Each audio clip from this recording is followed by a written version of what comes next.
Olá, eu sou o Fernando da BCMP, seja muito bem-vindo ao nosso canal. Hoje nós estamos aqui para te dar dicas e orientações sobre mecanismo e máquina.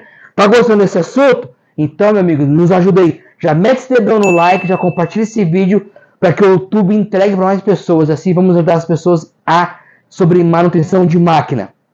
Hoje eu quero falar com você, que talvez é técnico, oh meu Deus do céu, que você talvez é técnico, dona de casa e tem uma máquina de lavar na sua casa, certo? Todo mundo tem um Brastemp Consul, se tiver melhor ainda. Ó, nós somos autorizados a Brastemp Consul. Hoje eu quero dar uma dica para você. Ó, quando você vai fazer o ciclo da sua máquina, ela não funciona.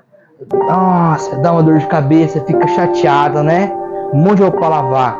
Se você sabia que pode estar acontecendo com a sua máquina? Não!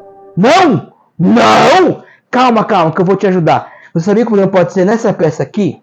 Essa peça ela dá um tempo de uso, ela pode gastar. Quando você vai jogando sabão em pó, produtos nela, olha como vai ficar na sua peça.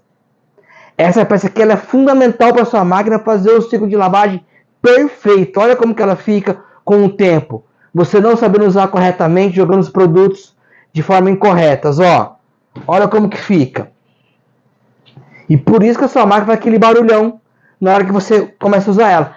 Mas nós também temos a solução para o seu problema. Olha o que eu quero te apresentar aqui. O kit mecanismo eixo mini. Esse aqui é o mecanismo eixo mini novo, ó. Aí já vem junto com o isolamento e detentor. Então a dica de hoje é essa. Se a sua máquina não está funcionando muito bem, na hora que você faz o ciclo de lavagem, ela tem aquele barulhão. Check, check, check. Muito provavelmente o problema é o mecanismo. E caso você tenha alguma dúvida sobre sua lavagem, sobre sua máquina de lavar, manda aqui ó, uma pergunta para a gente, que nós temos nossa equipe técnica também, que pode te orientar com as suas dúvidas. Então, segue a gente aí, já dá um like e fique ligado, porque vai ter mais vídeos com mais dicas sobre máquina de lavar Brastemp Consul. Até a próxima!